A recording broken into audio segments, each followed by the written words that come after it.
हाय, आपके साथ मैं हूँ Surbhi Sharma. India TV YouTube channel subscribe करिए, बेल आइकन दबाएं। अरे बाइडेन, जी हाँ, तालिबान से जान छुड़ाकर अफगानिस्तान से भाग रहा अमेरिका अब आईएस खुरासान के झमेले में फंस गया है। कल काबुल में हुए धमाकों की जिम्मेदारी आईएस खुरासान ने कबूल की है। अमेरिकी प्रेसिडेंट जो बाइडेन दावा कर रहे हैं कि वो खुरासान मॉड्यूल से बदला लेंगे, जगह भी वही मुकर्रर करेंगे और वक्त भी। मगर अफगानिस्तान छोड़ने की इस अमेरिकी जल्दबाजी का सारी दुनिया में मखौल उड़ रहा है। अमेरिकी जवानों की जान गई और प्रेसिडेंट बाइडेन की प्रतिष्ठा जमींदोज हो गई।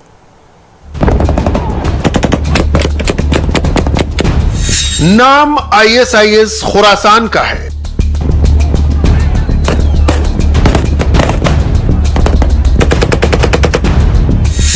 नाम अफगान तालिबान का है।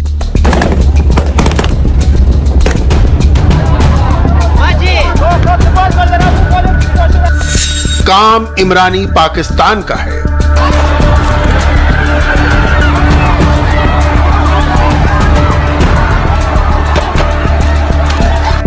मगर सबसे बड़ा फेल्योर अमेरिकी निजाम का है।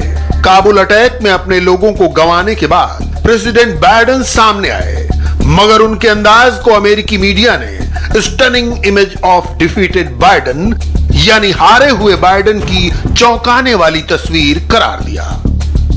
Join me now in a moment of silence for all those in uniform and out of uniform, military and civilian, who have given the last full measure of devotion. जी हां, सुपर पावर अमेरिका की थकी और हारी हुई image ही है Joe Biden. जल्द से जल्द अफगानिस्तान छोड़ने की जिद और हड़बड़ी ने एक नई जंग के आसार पैदा कर दिए हैं। कल तक अफगानिस्तान वॉर से अपने लोगों को बाहर निकालने की कस्में खाने वाला प्रेसिडेंट काबुल ब्लास्ट के बाद फिर 20 साल पुरानी धमकी भरी अमेरिकी जबान बोल रहा है।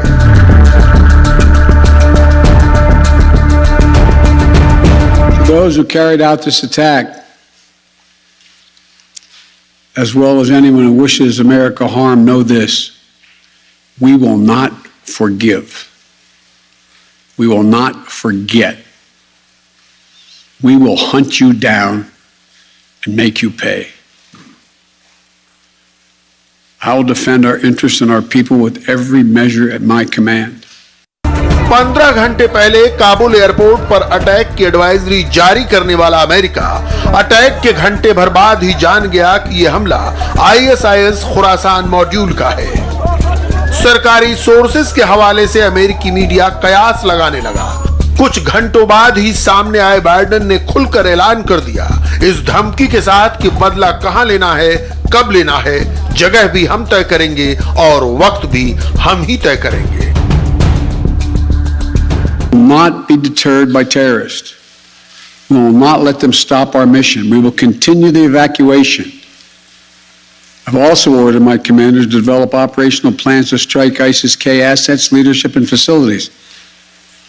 We will respond with force and precision at our time, at the place we choose, in a moment of our choosing. Here's what you need to know. These ISIS terrorists will not win. We will rescue the Americans who are there. We will get our Afghan allies out. And our mission will go on. America will not be intimidated. Joe Biden कुछ भी कहें, मगर अफगानिस्तान से बाहर निकलने की उनकी बेचैनी ही मौजूदा हालात के लिए जिम्मेदार है। ये सच है कि बीते 2 दशक से जारी इस जंग से अमेरिकी नागरिक उकता गए थे। 20 साल में 2500 जवानों की मौत हुई। 3 से 4000 सिविल कॉन्ट्रैक्टर्स ने जान गंवाई। 20,000 जवान जख्मी या अपंग हो गए। 8 लाख अमेरिकी इस जंग में शामिल हुए। अमेरिका ने ओसामा बिन लादेन की खोज में अफगानिस्तान पर चढ़ाई की थी। 2011 में ओसामा उसी पाकिस्तान के एबटाबाद में मारा गया जो पाकिस्तान अमेरिका से वॉर ऑन टेरर के नाम पर पैसे ले रहा था। ओसामा के मारे जाने के बाद ही अफगानिस्तान से निकलने की मांग तेज हो गई थी। जो बाइडेन तब भी अमेरिका के अफगानिस्तान छोड़ने के समर्थक थे। डोनाल्ड ट्रंप के साथ तालिबान की डील ने उन्हें मौका दे दिया, मगर अफगानिस्तान से भागता अमेरिका इतने गोला बारूद और सोफिस्टिकेटेड हथियार छोड़ गया है जो पूरे इलाके के लिए खतरा है। बाइडेन विरोधी रिपब्लिकन सीनेटर जिम बैंक्स की माने तो इस वक्त अफगानिस्तान में जितने हथियार हैं वो कई देशों की फौजी ताकत के बराबर हैं। That due to the negligence of this administration, the Taliban now has access to over $85 billion worth of American military equipment. That includes 75,000 vehicles, over 200 airplanes and helicopters, over 600,000 small arms and light weapons.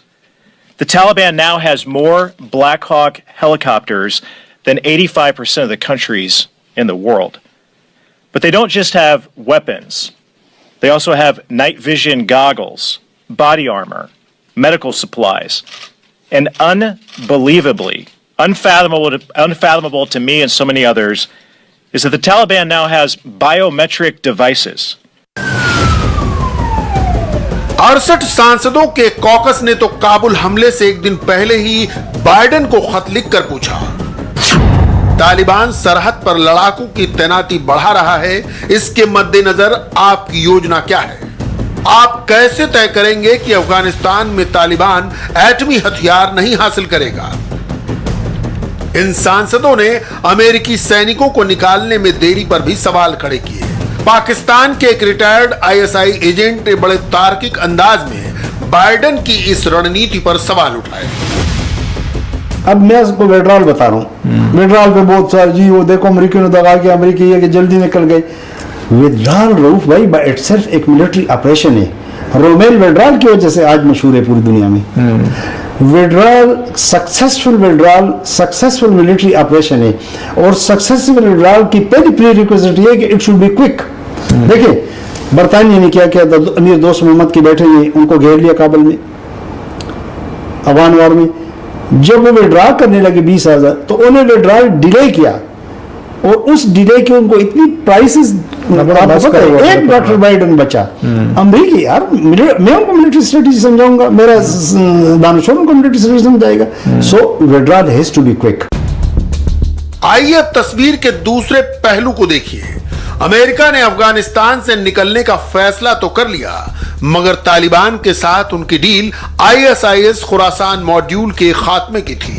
ये कांटे से कांटा निकालने की पुरानी अमेरिकी रणनीति है जिस पर बाइडेन एडमिनिस्ट्रेशन ने भी अमल किया।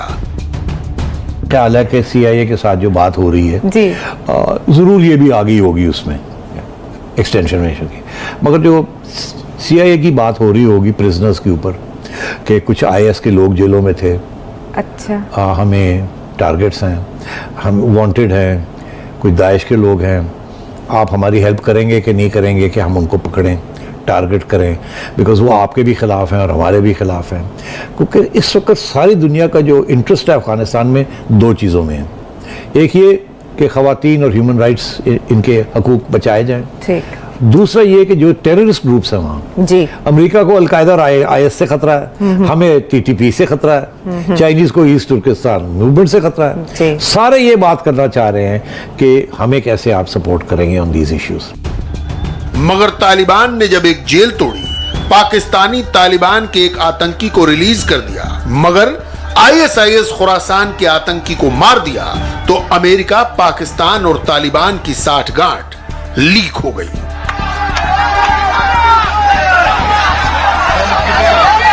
काबुल की पुल चरखी जेल में हजारों की तादाद में बहुत से लोग कैद थे।